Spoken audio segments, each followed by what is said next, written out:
I live in the middle of nowhere in the state of Pennsylvania in a small hick town known as Clearfield. The only real business we get here are hunters and people traveling to Penn State University, so we really don't have much in the lines of real business.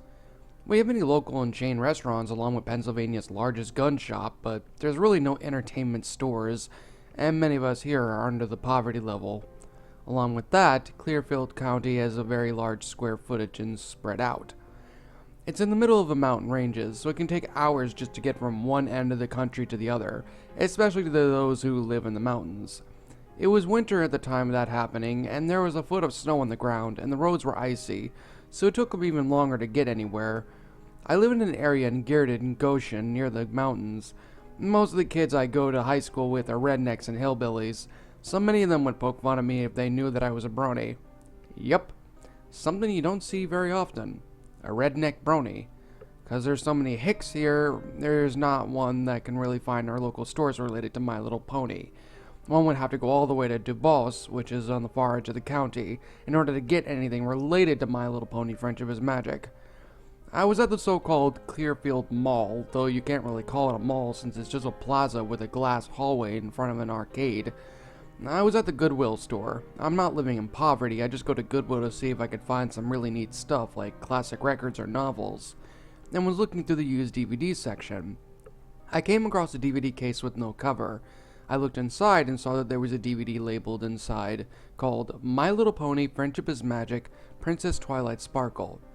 Something seemed off about the labeling, like it might have been off-centered. Nevertheless, I thought I might as well get it since I had a bad satellite signal in my place and can't always get the hub or internet and would have trouble using the season 3 ending with any other way without my parents knowing. They're rather hickish too and really wouldn't understand. Not to mention it was only $1.50. I took the DVD to the counter where I wrung it out at my older woman who exhibited early symptoms of Alzheimer's disease. I gave her the $1.50 and she handed me the DVD. She asked me if I was getting the DVD for her sister, and I lied, saying yes, so that she wouldn't ask any more questions. I then pulled out of the parking lot in my red Dodge pickup truck, what most people drive in this area, and decided to head home to Goshen. As I got halfway up the mountain, a snowy storm started and I lost my visibility. I was used to the typical snowstorm, but the storm seemed rather fierce. Luckily, I knew where I was at, and I knew it would only take 5 more minutes of driving in Gilham Road to get to my place. The storm got worse when I got half a mile away from home, so I just pulled over and jumped out of the vehicle and get a bearing of my location. When I figured where I was, which was by the old Gilham Cemetery, I was just about to climb back into my vehicle when I saw something that caught my eye.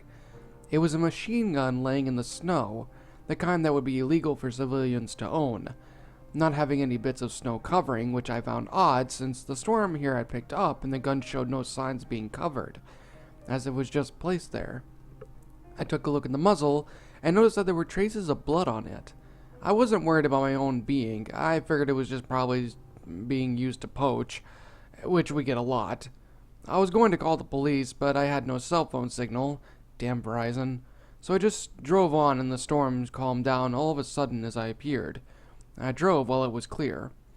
I pulled into the driveway when the storm suddenly picked up again. I ran into my house with a DVD in hand and unlocked the door and walked into my house. I was alone at the time since my father worked at the petroleum plant in Clearfield, while my mom worked as a pharmacist in Frenchville. I was free to watch my DVD without ridicule of my family.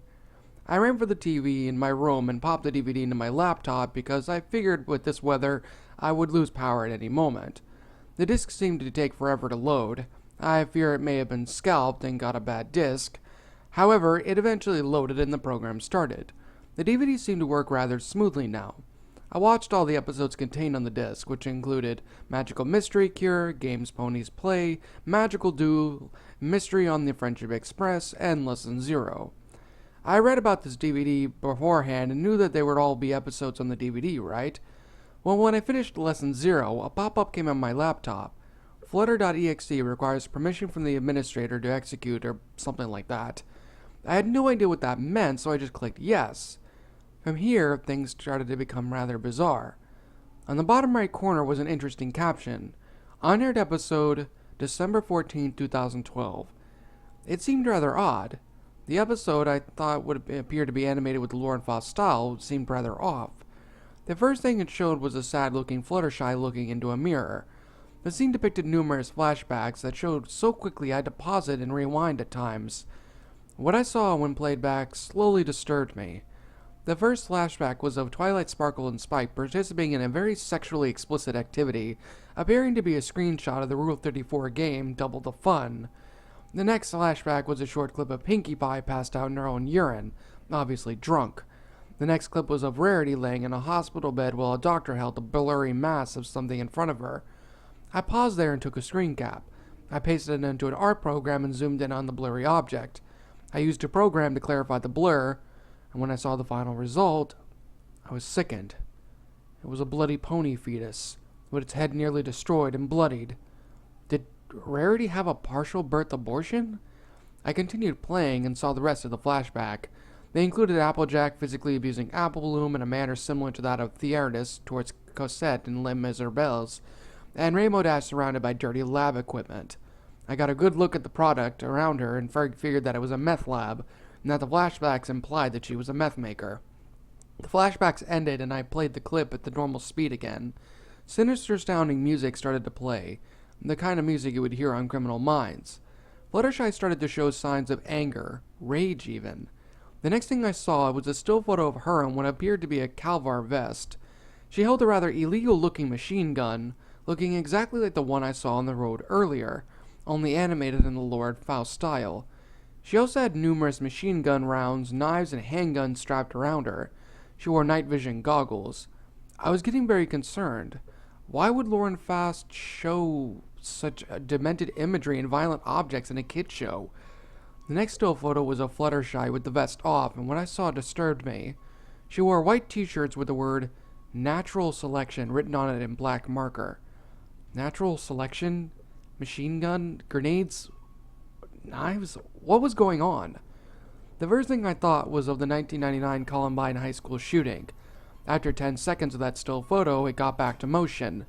Fluttershy was shown leaving her house at night with her vest, t-shirt, gun, and other weapons. It zoomed in on the floor where I could see her rabbit, Angel, lying on the floor, dead. Angel was gored and bloodied.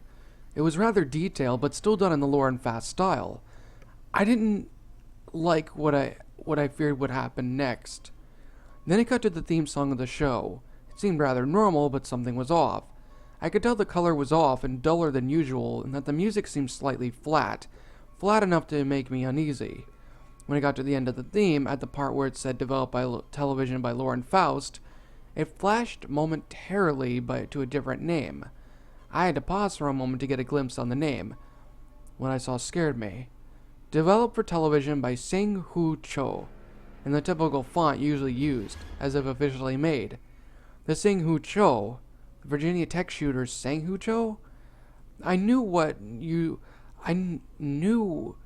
would be coming up, and the episode couldn't be good. It cut to the next scene and showed Ponyville's schoolhouse and students entering the building. It seemed rather peaceful until the title of the episode came up, Flutterlanza. I couldn't make out the rest of the personnel usually shown, but I didn't care. Flutterlanza? Is this some sort of sick joke? It made sense. On-aired episode 12-14-12, Flutterlanza, December 14, 2012, was the day that Sandy Hook Massacre took place, which was perpetrated by former student Adam Lanza. I got a sick feeling in my stomach when I got a good idea of what I was in for. As Shirley started the class with the door now closed, she took attendance as usual. The Cutie Mark Crusaders were doing their usual thing while Snails and Snips sat there being stupid. The door to the schoolroom knocked, and Shirley walked up to the door. "Who is it? Do I have a late student?" Shirley asked through the door. "It's Fluttershy," stated the respected timid voice. "Can I come in real quick?" I kept telling Shirley in my mind, "Don't open the door, don't open the door, don't open the fucking door, run for your fucking life." However, she tragically opened the door.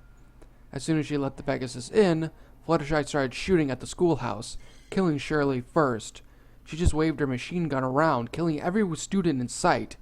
She didn't aim at any pony, but just waved it like a madman. There was blood and dead students everywhere, except for the Cutie Mark Crusaders. Where were they? Fluttershy surveyed the room. searching for the missing crusaders.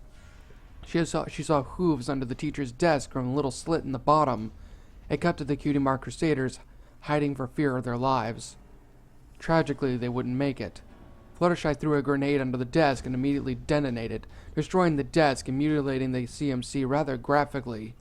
It was a rather realistic explosion, and the sound of bodies crunching and splattering was rather gruesome, but it still looked like the Lauren Faust-style animation. I was disgusted, but I didn't come close to vomiting, since I'm used to seeing that kind of stuff. I hunt during deer season, and I saw many war movies. I was still appalled that this was even animated. Faust wouldn't animate something like this. But why did it look so much like her style? The scene suddenly cut to Rainbow Dash, who was headed to Sweet Apple Acres to visit Applejack. What she saw struck her and me with terror. At the front gate, Granny Smith lay dead in a bloody mess. Rainbow Dash ran into the bar and realized Granny Smith was dead for fear of Applejack's life. Her fears were confirmed. She took a look inside and saw Big Macintosh lying dead in a pool of blood. His intestines were strewn about and his eyes were gouged out. What was really disturbing was the body of Applejack. She had everything Big Mac had except for all her organs had been pulled out. On her back were the words, "Child Abuser," carved into her flesh. Her face had a look of terror, as if she was caught by someone she didn't expect.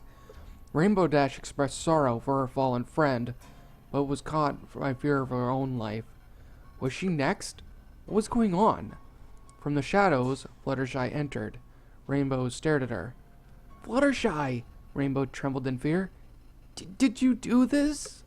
A tear fell from her eye. In a distinct from her normal voice, a disturbing teenage male voice said, "Do you believe in God?" I remember that this quote was associated with Eric Harris and Dylan Calbot, the Columbine shooters. In a voice highly uncharacteristic of Rainbow Dash, resembling one more of a timid teenage girl, she answered, "Yes?" "Then go be with them!" Fluttershy screamed in a deep male voice. She put the gun to Rainbow Dash's forehead and pulled the trigger. Animated blood, brain, and bone flew onto Fluttershy. Rainbow Dash was dead and her head destroyed. I knew it was highly uncharacteristic of Lauren Faust, but I kept watching out of sick curiosity. The next minute sickened me. Fluttershy carved into Rainbow Dash's flank, "Crack whore." The sound of cutting flesh was highly realistic, and it almost made me throw up, but I kept it down. "That'll teach that bitch," Fluttershy spoke in her normal voice. The screen went black. I figured this would be where a commercial would normally air if the sick episode was actually to be released. I paused for a moment. Why would Faust write this? Especially after the recent chains of school shootings. This couldn't be her, could it? I unpaused and decided to continue the episode. The next scene was of the Sugar Cube Corner, Pinkie Pie's place of residence and employment. Oh no, would Fluttershy really kill off the cakes? I shuddered, but I knew that I had to keep watching. Mrs. Cake went to check on the babies, Pound Cake and Pumpkin Cake in the nursery room. When Mrs. Cake entered the room, the scene skipped to Mr. Cake, who was sitting in the kitchen drinking his morning beverage. His calm drinking was interrupted by a blood-curdling scream, one that was marked with sorrow. I feared what would happen next. Mr. Cake ran into the nursery and saw a horrible sight. Mrs. Cake emitted a cry of sorrow. It panned to her front. To her horror, laying in front of her were her twins, dead. They were tinged with a sickening shade of blue. Both the Cakes started crying in sorrow, realizing that their children were dead. This was completely fucking sick and tragic. I would think Lauren Faust would be a little bit more sensitive to the fact that some viewers have lost infant siblings to SIDS. Am I wrong, or is this not Lauren Faust, but rather some sick copycat? If that was not sick enough, the next sight would sicken almost any viewer. Pinkie Pie walked into the doorway. She was limping and clearly unstable. She stared at the Cakes and then uttered in a sickly voice, "It wasn't SIDS." Pinkie then collapsed in the doorway and started seizing. Her eyes rolled in the back of her head and she started vomiting this foamy substance. Her eyes started bleeding as she rolled around on the floor. The Cakes ran for her attention, but they were too late. She stopped breathing and her heart suddenly stopped beating after a minute of seizing. She was dead too. As the Cakes mourned for her too, the camera zoomed into the dead twins. I paused and zoomed in on their faces where I could see the slight bruising around their snouts. Now, I'm no expert, but I believe that something like this could be a sign that they were smothered. The closet door opened and Fluttershy popped out. "What's a little fun without a little death?" I recognized that quote from the journal of Dalen Columbine, one of the Columbine shooters. To continue, Fluttershy started shooting at the cakes. It was brutal. Blood and gore flew all over the room as the cakes breathed their last. They were finally dead after taking 100 rounds to their bodies. As everyone in the room except for Fluttershy was dead, she walked towards the body of Pinkie Pie and grabbed a knife and carved into Pinkie's side. Drunkard. She had shot up the schoolhouse. She had destroyed the Apple Farm family. She slaughtered Rainbow Dash. She did something to Pinkie Pie and the Cakes twins to kill them, though it wasn't exactly said what killed them. She shot up the Cake parents. I knew there would be more victims. I knew she would go after the rest of the main 6, not including herself. This left Rarity and Twilight Sparkle along with whoever else would get in her way. The screen faded to black and white font and the message showed up. "I want to burn the world." That struck even more fear into me as it was a quote from the journal of Eric Harris. I was sick to my stomach now, but I had to keep watching. The screen faded back to the bridge in the Cavalry Forest. There were no sides to it, so one could fall off the side. I saw something in the top right corner, but couldn't make it out. So I paused the DVD and zoomed in without any editing, and I could clearly see the corpse of Zukora, hanging with one of the trees. She was clearly lynched in the same similar style in the actions done by the Ku Klux Klan. School shootings? Racism? Lynchings? What sick bastard got the idea to write this distortion of a children's cartoon? I zoomed back out and continued playing. Fluttershy came in rolling in a chair with cement blocks strapped to it. Who else tied to it besides Rarity? I got a deep pit of sickness in my stomach. I knew that Fluttershy would do now. This time Rarity was still alive, but already had the carvings on her flank. Philly killer. She was clearly distressed and tried screaming, but she was bound and gagged so no sound would come out. Fluttershy removed the gag, giving Rarity a chance to beg for her life. "Please, please don't do this, Fluttershy," Rarity begged. Fluttershy ignored her. The lonely mare strikes with absolute rage. This is another familiar quote used by Dylan Colvin for a poem he had written, albeit ponified. "No, no, please, no. I'm sorry for whatever I did to you. Please don't do this." Rarity was crying tears of desperation, but Fluttershy didn't care. She pushed the chair off the bridge, dragging Rarity into the river as she screamed bloody murder. Rarity sank to the deep depths of the river, never to be seen again. "I am the law, and if you don't like it, you die," Fluttershy uttered in an evil male voice shown earlier, except calmer, as she stared into the river to watch Rarity drown. Then she walked over to the corpse of Zukora. It was clear now that Fluttershy had lynched her. She wound up saying something that was absolutely racist that I honestly can't even mention. It wasn't even in her normal voice or in an evil teen male voice either, but rather from a southern middle-aged man. It sounded like it was cut off, as it was supposed to be more said. I recognized the voice as Bob Ilwit from the 1962 film To Kill a Mockingbird. So Fluttershy is a murderer and a racist now? Who made this sick film? The show cut to Twilight Sparkle's house. Some sinister-sounding music started playing. I knew this song as I played it for my junior year in high school band. It was one of the movements of John DeMay's Lord of the Rings Symphony. I believe this part was Journey into the Darkness. I could be wrong, but I don't remember exactly. Anyway, the camera zoomed into the window and jumped into Twilight Sparkle's bed. She and Spike were screwing each other. Spike was humping the hell out of Twilight, clearly getting it in.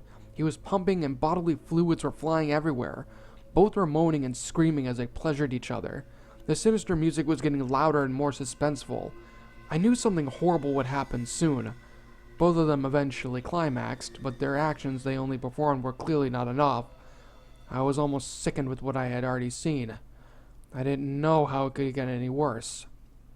It did. Spike was laying on Twilight's bed, and Twilight climbed up on top of him and started to defecate on his chest. Oh my god, she was performing a Cleveland steamer! I was about to throw up. I knew if my parents were to walk in here, they would fucking kill me. So ashamed at what I had watched, I continued watching in hopes that it would stop. But it didn't. After she was done, she got in front of Spike, and he started to urinate, and she got the steady flow of the yellow in her mouth. I was done with this. I couldn't take this anymore. I pressed the eject button on my disk drive, but it wouldn't open. The clip just kept playing. Who else has a present for Spiky Wikey? Spike shouted as he finished urinating. How about a Cosby sweater? Twilight replied. Holy shit. Did this go from a twisted horror film to a horribly made shock porno? Twilight made herself vomit on Spike's chest now. It was clear that she had eaten a bunch of fruity cereal. The mess of vomit had multiple muted colors mixed in with the nasty color of the bile. I came even closer to throwing up. I've seen some nasty shit before. My friends got me to look up things like 2 Girls, 1 Cup and Lemon Party, Goatsy, and even 3 Guys, 1 Hammer, but this was more sickening than anything that they had ever gotten me to watch. The music was building up. I was actually looking forward to seeing the 2 of them die. I hated Twilight Sparkle now. I wanted that whore to die. The scene changed to what looked like a hunting scope. It was looking through the window and was clearly aiming for Spike. When the shoulder got a lock on Spike, the shooter pulled the trigger. The shooter took off the scope and the camera changed to reveal it was Fluttershy. She grinned, that evil grin of hers. 1 down, 2 to go. The scene went back to Twilight's bed. Spike's head had taken the shot and blood and brain matter splattered all over the wall and Twilight herself. She stood in shock and just stared in horror as she watched Spike bleed. Who did this? Twilight screamed in horror. Fluttershy walked to the front door of Twilight's house. Fluttershy, somebody just killed Spike! Get some help! Twilight shouted at her. Fluttershy ignored her. She walked towards the bed and pulled out a knife. Fluttershy, what are you doing? Twilight asked as she backed towards the wall. At the climax of the music, Fluttershy just started stabbing the daylights out of Twilight Sparkle. Twilight screamed bloody murder. She hacked everywhere until Twilight's lungs filled with blood. She stopped breathing and her heart stopped. She was dead. But Fluttershy kept on stabbing. I counted up to 250 times before she stopped stabbing. I have a very good sense of numbers and was able to remember each stab even when I was paying attention to the blood and gore. Fluttershy calmed herself down. She took the knife and started carving at Twilight Sparkle's thigh. By the time she had finished carving, her thigh read, Pedo Whore. I then saw Fluttershy do something I'd never seen before. She stuck her hoof in the blood puddle and smeared a smiley face on the wall of Twilight's bed. I recognized the picture. It was an exact match to the insignia of Red John from The Mentalist. I wanted to see Twilight dead, but not like that. I came to the conclusion that this was, and was not, Lauren Faust who made this. I figured out that it was just some deranged psychopath who learned how to animate just like Faust. I was now worried for her. Was he stalking her? Would we lose an animation genius? The screen faded to black. I knew this wasn't a real episode. It was already running for about 35 minutes as of right now. When it faded black, the scene was of that of the Crystal Empire. What could be done now to make this episode even scarier? The camera changed to a theater. Princess Cadance and Prince Shining Armor were on the top balcony. They were chatting and viewing the performance of Harold's Messiah, and they seemed to be really enjoying it. The camera changed to viewing the back of the stage behind the curtain where Fluttershy stood, waiting for the right chance to strike. She pulled out a remote with an evil grin on her face. She pushed the button and a loud explosion was heard. The people in the theater panicked. Everyone screamed bloody murder. It was shown that the balcony Cadance and Shining Armor were viewing the performance had blown up and the 2 rulers were now splattered to the wall, dead. Fluttershy jumped out from behind the curtain and just started shooting like before in the schoolhouse. She shot at everyone, killing everyone in sight. She wouldn't kill everyone, though, like at the schoolhouse. A group of officers ran from behind her and tackled her. They successfully subdued her and arrested her for numerous counts of murder. She put up a very little fight as they carried her away, but rather, she gave an extremely evil-looking grin like she didn't care. The grin was no ordinary grin, but very similar to that of the legendary Smile Dog. She had over 250 kills in her whole rampage, over 230 of them being from the theater. The screen faded out to black once more. I was glad that the maniac had finally been caught, but I couldn't help but feel sorrow for those who had lost their families and lived in her rampage. The black screen lasted for about a minute. I hoped it was finally over. It wasn't. The screen faded to back to what looked like a courtroom. Months had passed since the rampage, and Fluttershy had pleaded guilty for murder. She was now in court for sentencing and the final comments before she was to go to prison for life. The first pony was to go up on the podium was Princess Luna. I was glad to see one of Equestria's rulers since they were one of my favorite ponies. Fluttershy, why? Luna said on the stand. I don't know why you would do something like this. It seems so out of character for you. I have no idea what would have motivated you to do something like that. She started to cry. I bet you were abused by your family, perhaps molested by your father. You had a horrible childhood. The ones you used to call friends turned on you and started letting their flawed natures control themselves. I was appalled when I learned that Twilight Sparkle had done to Spike these past few years, taking advantage of a child. I was astonished that Applebloom never managed to report the abuse she faced in the hands of her family. But why did you kill the rest of them? Why did you murder the victims of the monsters with them? Why? Her sobbing started to get out of control. She gained her composure after a while. Perhaps a lifetime in prison will help you get rid of the hate in your heart. Whoa. Like, holy shit. Was Luna actually acknowledging the idea that Fluttershy was abused as a filly? I thought that was just an urban legend, but now I wasn't so sure. Then again, this clearly was not authentic. Princess Luna got off the stand. Now it's Fluttershy's turn to speak her final lines. This would turn out to be the most disturbing portion of the already fucked up episode. Fluttershy went up to the stand. She was in her prison outfit, ready to speak. The last thing she did was remove her prison jacket. What she wore underneath disturbed me beyond all belief. She wore herself a white t-shirt and bore the word killer written sloppily with black marker. This is getting very familiar to me, but what was said in a statement really shocked me. This is the message to all the families of the victims. The hoof that pulls the trigger and killed your families now clops to their memory. Fuck all of you, she said in another different voice resembling that of another male teenager. I recognized that quote from something in the news. It was a sentencing for T.J. Lance, the perpetrator of the Charlottetown high school shooting. He wore the same exact t-shirt I saw Fluttershy wear and said almost the same exact thing, except Fluttershy's speech was ponified. However, it sounded like the voice was T.J. Lane himself. How could he have recorded this line for a kid's show? It couldn't get any worse, I thought. That was until Fluttershy pulled out a handgun from her pocket. The ponies of the courtroom fled the scene for fear of their lives, except for the police. They ran for her, but before they could reach her, she put the barrel in her mouth and pulled the trigger. The bullet exited out of the top of her head, and she died immediately. Blood and brain matter poured from her mouth in a manner similar to that of the infamous Bud Dewar's suicide. A random burst of static overtook the screen as she bled out. After flickering on and off for a while, the screen was overtaken with an extremely loud static. It stopped suddenly, and I saw the most disturbing image of my life. It was a picture of Fluttershy bleeding out, and her eyes were missing, and the sockets were left to bleed. That image literally made me shit myself. I kept watching, not thinking it could get any worse, however I was wrong. The clip then changed to another disturbing clip, and it was zoomed in automatically. All I saw looked like Fluttershy performing fellatio on someone. As the video zoomed out automatically, I saw that someone she was pleasuring was none other than the infamous T.J. Lane, the Charlton shooter. He was clearly enjoying it. It zoomed out even more, and we could see someone was penetrating Fluttershy on the other side. I was sickened by this. I just wanted it to be over. It zoomed out to show the face of who was penetrating Fluttershy. It was none other than the evil Adam Lanza, the Sandy Hook murderer. Fluttershy was enjoying the both ends of hers being messed with. I was sick to my stomach.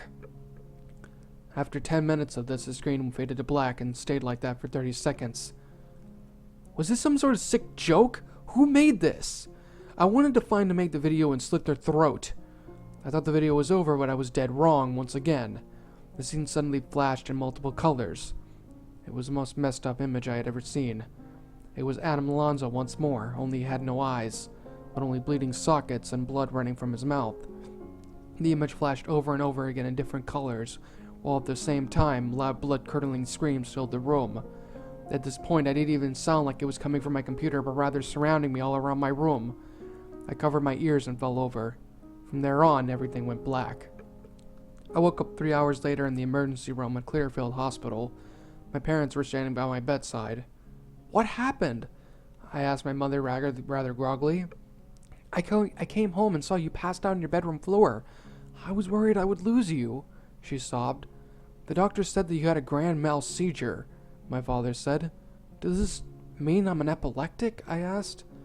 The doctors told us that you had a stress-induced seizure, probably triggered by some sort of psychological trauma, my father said. They're called psychogenic non-epileptic seizures, or PNES. Did something happen while you were at home? Were you home alone? My mother asked. What was on my computer screen when you found me? I asked, remembering the DVD. When I called the ambulance, I saw a message on the computer screen. I was too worried about you, but I took a look anyway. It said something to the effect of, "This isn't over," my mother replied. What's this about? Something happened to my computer, I said. I found a movie at a Goodwill and played it on my laptop. It played very disturbing imagery that wasn't supposed to be there. I think I bought a pirated film. My parents embraced me, glad that I was safe. The doctors recommended that I be kept home from school the next day. That would end up saving my life. My parents got a call the next day from my high school. There had been a school shooting that left 3 students dead, including the shooter, who killed herself. I knew this girl. She was in my grade. She was a beautiful blonde and had beautiful blue eyes. She never talked with anyone and just blended in most of the time. I never knew she had it in her to kill people. The news reporters stated that she had been raped by a couple of male students about a year ago and finally decided to take her revenge on the guys. I knew the guys. They were a bunch of football stars. I couldn't stand them. They were womanizers and troublemakers, but the school ignored them since they were valued assets of our team.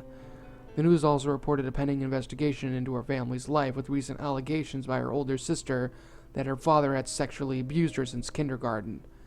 A press conference was held and it was announced that the shooter wore a bulletproof vest and carried many knives, handguns, and a machine gun.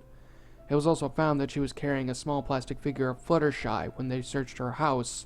They had found large amounts of My Little Pony fan art, which when shown to the press looked very authentic, as if Lauren Faust drew them herself. They also found her computer, a series of flash animations that she had made of My Little Pony, which they couldn't show on TV due to the graphic nature of the clips she had made. They didn't disclose the content, but they did state that the videos were extremely violent. They also found that she had shrines hidden in her room dedicated to school shooters, including Eric Harris, Dylan Caulfield, TJ Lane, Shang Hu Cho, and of course the most recent case, Adam Lanza. Nobody in our school knew how disturbed she really was. Nobody knew that she would be the next school shooter. I now wonder, did she make that film I saw? I wondered if she had made that film and intentionally put it at the Goodwill store in town so that someone would see it and hear her cries for help. Could she have been asking for help? Or was it something more sinister? I had since burned the DVD. I didn't want to victimize myself even more than I had already had by sending it to the police. My parents never found out what was really on the DVD, and they still don't know about my addiction to My Little Pony. Perhaps someday I'll tell them about being a brony, maybe even the whole school, but for now, I have finals to study for. I should put the past behind me. If anyone you know has major problems, and you fear they may do something like this, please get some help immediately, so that we can prevent more Sandy Hooks or Columbines. If this is you, know that nobody is unloved. There is always someone that loves you. Weeping may tarry for the night, but joy comes in the morning. Psalms 30, verse 5.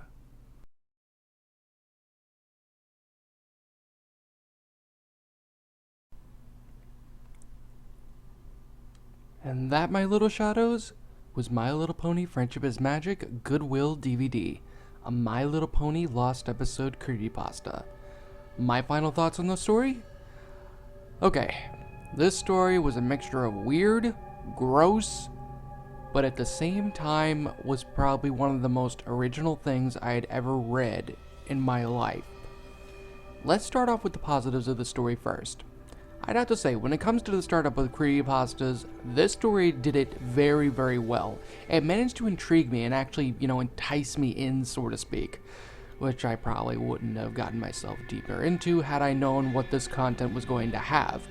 But even then, though, it was still something that very few creepypasta writers actually do, especially this well. In fact, the story probably has the most interesting and well drawn out startup of all times. I mean, even for Squidward's suicide, this story has a better startup.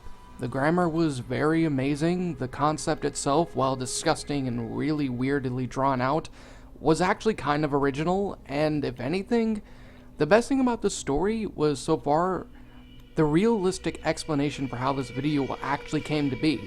It wasn't something that was made by Lauren Faust, it wasn't made by Hasbro or anything.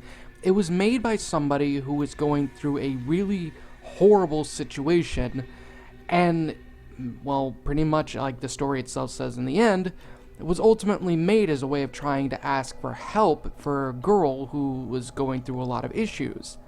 I mean, when you think about it, doing something like that really isn't that far-fetched. I mean, take a look at many different serial killers out there. I mean, especially even school shooters. Sometimes there are people out there that, have this one way of trying to ask for help. That way they don't do the things they do, but oftentimes these things go by completely and utterly unnoticed. I mean, and this is one of those examples. It's an interesting kind of way of doing it. Now, I certainly don't condone what happened, and if anything, the content itself was gross, but if you think about it, I mean, this kind of thing could easily be made if you really put a lot of effort into it. Now, on to the negatives of this story. The main thing I didn't particularly care too much for was the constant uses of phrases and other things from famous school shooters, including the concept of Flutter Lanza and other things like such. I mean, I get it that the person herself who made this was, obsessed with, school shooters and things like that, which, yes, there are actual people out there that love school shooters. Don't ask me why, but they do. I mean, I get it that there are people out there that are obsessed with these kind of people, but it was just used way too much in the story. See, it honestly was used so much it made me want to slam my head into a wall. And I'm being completely honest when I say that. It was used way too much within the story, and I kind of wish that it was more drawn out. I mean, that it just didn't have the obvious, oh yeah, this serial killer thing, but it was a lot more built and detailed, so to speak. Well, maybe not detailed, but more, I don't know, more shelled out, if you want to put it that way. I kind of wish this entire thing was a lot more shelled out because, like I said, it just kind of goes right into it. I mean, even with the first scene with Flutter Lanza and the constant mentioning of it is just really, really, no. And also, and this one's my biggest problem, the heavily detailed sex scenes. Why? Just why was this in the story to begin with? I mean, it's one thing to have a mentioning of it, that's fine, but this thing went completely and utterly all out. I mean, my God, that imagery, ew, very much ew. And that's another positive I have with the story is the fact that the protagonist actually reacted realistically to everything rather than just be terrified immediately. But even then though, those things were disgusting. I mean, I could say the same for the gore, but I mean, yeah, I mean, it was all just way too over the top and really gross. But then again, we have to take in consideration that this is somebody else writing it. This isn't Hasbro or anything else when they have restraints. This is somebody else who has complete and utter free reign to make something like that. So while I will find it completely tasteless and gross, it doesn't exactly knock off too many points entirely with the story. Of course, that's pretty much what I have at the moment. Now here's what I personally would have done to make the story a little bit better. For one, I would have taken out the graphic sex scenes and make them kind of more mentioned. Kind of an innuendo, so to speak. I mean, nothing specifically being said, but obviously something that people can, read or whatever and know what's exactly going on. Obviously just toning it down a little bit, because it was just way too graphic in the story. Also, if I ever considered using the kind of serial killer school shooting thing, I wouldn't constantly mention it every 5 or 6 sentences in a paragraph in the story. No. I would draw it out, as I've said before, and make it interesting so that way when it finally comes to that final reveal at the end, why Fluttershy did the things that she did, it would be a lot more of a shocker. It would be a lot more of a surprise. And if anything, that would help the story be a lot better and have a better grand reveal. Overall, though, this is just my personal opinion, and if you disagree with that, that's fine too. My final rating of the story would be a 6 out of 10. The writing was really great, the storytelling was interesting, I really loved the explanation for how this DVD came to be. I loved a lot of things about the story, even though it was gross. However, though, the main things I didn't care for were the constant uses of sex scenes, the continuous quotes from killers, and heavy usage of blood and gore. I mean, kind of unnecessary, if you ask me. But like I said before, This was all written by somebody else. What do you guys think about this story? Do you agree with my review? And if not, also what would you do to make this story better? Leave your thoughts down in the comment section below. I'm the Shadow Reader. Thank you guys again for watching, and like always, roll the outro.